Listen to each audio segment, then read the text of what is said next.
Athens, 3rd century BC. The city that had produced Socrates and Plato now hummed with philosophy schools competing for students in painted colonnades. But this story does not begin in a lecture hall. It begins in the dead of night, in a poor quarter of the city, where a magistrate of the Areopagus council crouched behind a wall, watching a stooped, broad-shouldered old man hauling buckets from a public well by torchlight. The man's hands were rough, his tunic patched, his back bent from decades of labor. By day, this same man sat quietly among Athens' most brilliant students, listening to lectures on logic and virtue at the Stoa. By night, he vanished into darkness and reappeared before dawn, exhausted, dust on his sandals. No one knew where his money came from. No one had ever seen him work an honest trade. The council grew suspicious. In a city obsessed with reputation and civic order, a man who could not explain his income was a man who might be hiding something illegal. They decided to bring him to trial. His name was Cleanthes. Cleanthes had not always lived in Athens. He was born in Assos, a small city on the coast of Asia Minor, the son of a family with little wealth and fewer prospects. As a young man, he trained as a boxer, building the kind of stubborn physical endurance that would define his entire life. But boxing did not feed his mind. Something in him hungered for deeper answers, about virtue, about the universe, about how a person should live.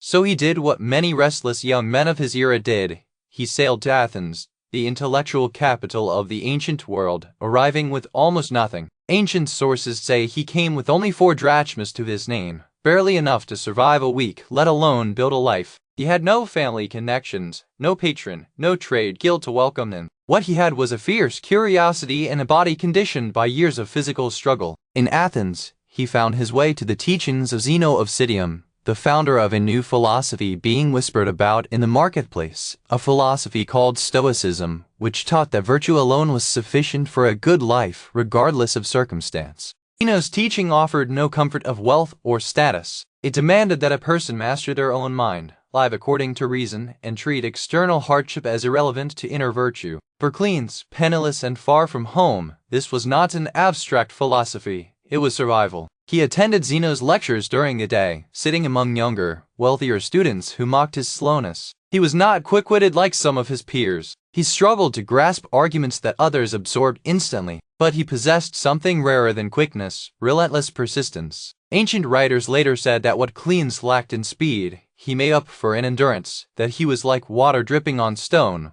wearing through by repetition rather than force. The problem was practical, not intellectual. How does a man with 4 drachmas and no trade support himself while spending entire days in philosophical study? Athens offered no scholarships, no state stipends for aspiring thinkers. If he wanted to learn, he had to find a way to eat, to pay for lodging, to survive the night so he could return to the Stoa the next morning. So Cleanthes made a decision that would define the rest of his life. Each night after Zeno's lectures ended, he did not go home to rest. He went to work. He drew water from the public wells for households that needed it delivered, carrying heavy jars through the dark streets of Athens for hours. Some nights, he kneaded dough for a local baker, working flour and water with the same rough hands that had once thrown punches in the boxing ring. It was grueling, humble labor, the kind of work most philosophy students of wealthy families would never have touched. But Cleanthes saw no shame in it. To him, the willingness to do honest work was itself an expression of virtue,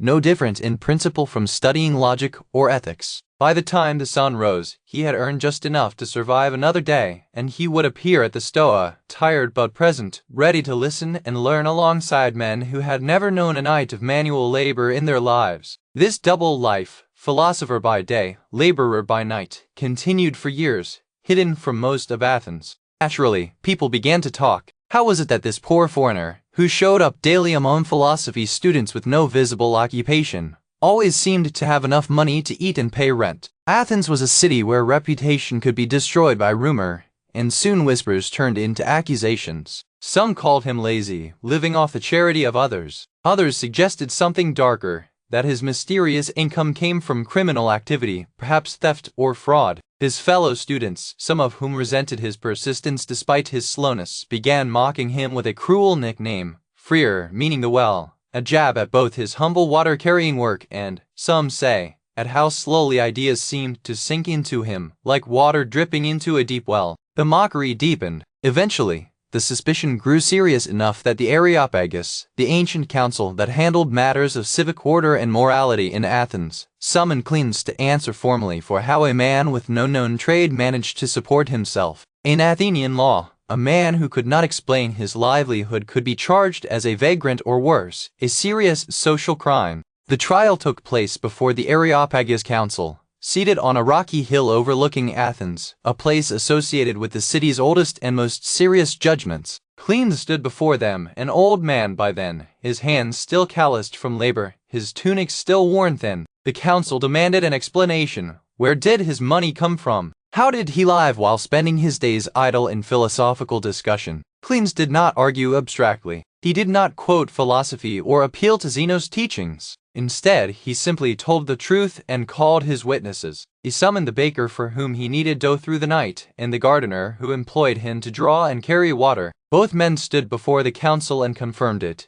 Yes, this man works through the night, every night, for wages however small. He is no idler. He is no criminal. He is the hardest working man either of them had ever employed, arriving reliably in darkness and leaving only when dawn broke over the rooftops of Athens. The council was stunned into silence. Here was a man they had suspected of vagrancy, even criminality, revealed instead as an extraordinary example of discipline, spending his nights in exhausting manual labor purely so that his days could be devoted to the pursuit of wisdom. The judges, moved by what they heard, did something remarkable. They voted to award Cleanthes a sum of money from the public treasury, an honor rarely given to a foreigner, let alone a laborer. It was meant as recognition of his extraordinary character. But when Zeno heard of the council's offer, he refused to let his student accept it. Some accounts suggest Zeno believed that accepting public money might compromise the very independence and self-sufficiency that made Cleanthes' example so powerful in the first place, that the dignity of the story lay precisely in its self-reliance. Whatever the reason, Cleanthes returned to his water jars and his flour sacks, refusing charity, choosing instead to continue exactly as he had before, philosopher by daylight, laborer by night, needing nothing from anyone that he had not earned with his own hands. This trial, rather than ruining Cleanthes' reputation, transformed it. What had once been a source of mockery, his manual labor, his slowness, his poverty, became instead a mark of profound respect among the philosophers of Athens. Zeno, who had trained many brilliant students over the years, began to speak of Cleanthes differently. He reportedly compared his star pupils to writing tablets. Some were made of expensive material but held ink poorly, while others, though rough and unremarkable to look at, held every word etched into them permanently. Cleanthes, he said, was like tough, cheap wax, hard to write on, but once the words were carved in, they never faded. Zeno began comparing him to a beast of burden capable of carrying enormous weight without complaint, joking that his school needed Cleanthes the ox to bear the heaviest logical arguments that the sharper, faster minds could not sustain over time. It was not an insult anymore. It had become an image of endurance, the recognition that wisdom sometimes belongs not to the quickest mind, but to the mind capable of sustained, patient labor over a lifetime. When Zeno died, the leadership of the Stoic school passed, somewhat surprisingly to outsiders, not to one of the flashier, quicker students, but to Cleanthes himself. He became the second head of the Stoa, guiding the school for nearly 3 decades. Under his leadership, the philosophy that Zeno had founded did not merely survive, it deepened. Cleanthes may not have possessed the quickest tongue in debate, but he possessed something the school desperately needed: unwavering constancy. He held the community together through decades of intellectual challenges from rival schools, including sharp attacks from the academy and from Epicurean philosophers who mocked Stoic ideas as rigid or unrealistic. Where a quicker mind might have grown defensive or abandoned difficult positions under pressure, Cleanthes simply continued, patiently working through each argument the way he had once patiently hauled water through the dark, one bucket at a time, night after night, for years, without complaint. It was during these years as head of the school that Cleanthes composed the work for which he remains best known today, the Hymn to Zeus, a philosophical poem addressing the divine order that Stoics believed governed the universe. In it, he described the cosmos as bound together by a rational, guiding force, a force he called Zeus, though he meant something closer to what later philosophers would call universal reason or natural law. The hymn expresses awe rather than fear, gratitude rather than complaint, describing even hardship and apparent evil as threads woven into a larger pattern too vast for any single human mind to fully perceive.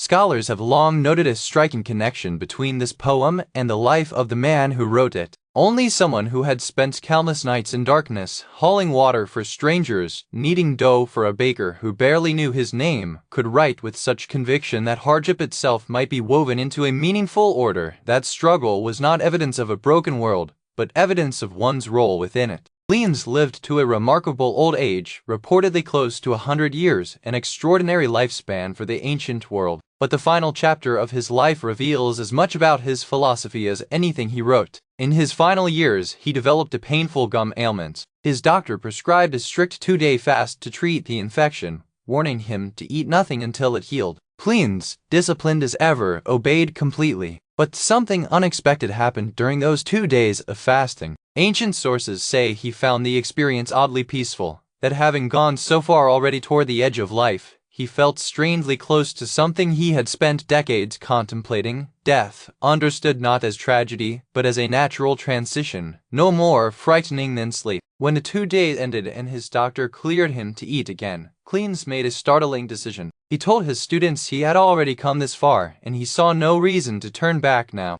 He continued the fast voluntarily, refusing food even after being cleared to eat, choosing instead to let his life end on his own terms, gently and deliberately, surrounded by students who had once mocked him as slow and now regarded him as one of the most respected philosophers in Athens. There was no despair in his choice, no crisis of meaning. By every account, it was calm, unhurried, almost curious, the final expression of a man who had spent his entire life practicing the Stoic art of accepting what came, without resistance and without fear. He died as he had lived, without complaint, without spectacle, simply continuing a discipline he had begun decades earlier, hauling water through the dark streets of Athens. The same patience that had carried him through poverty, mockery, and a criminal trial now carried him through his final days. It was, in a sense, his last and most complete lesson to the students who remained. The story of Cleanthes rarely appears in popular retellings of Stoic philosophy, overshadowed by the more famous words of Marcus Aurelius or Seneca. But his life may be the most vivid demonstration of what Stoicism actually asks of a person. He did not theorize about resilience from a place of comfort.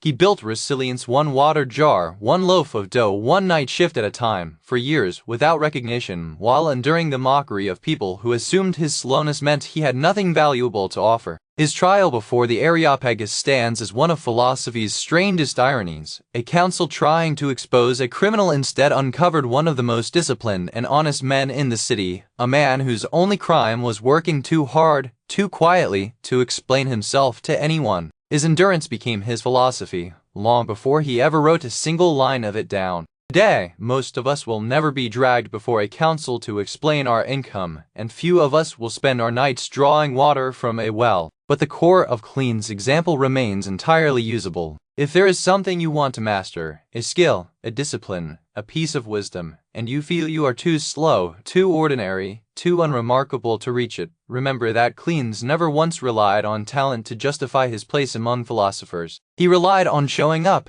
exhausted, night after night, for years, until persistence itself became a form of genius. Today, choose one difficult thing you have been avoiding because you doubt you're naturally suited for it, and give it 30 focused minutes, not because you feel inspired, but simply because showing up is the practice itself. Consistency, not speed, was Cleanthes' entire philosophy, and it remains available to anyone willing to keep drawing water, one bucket at a time.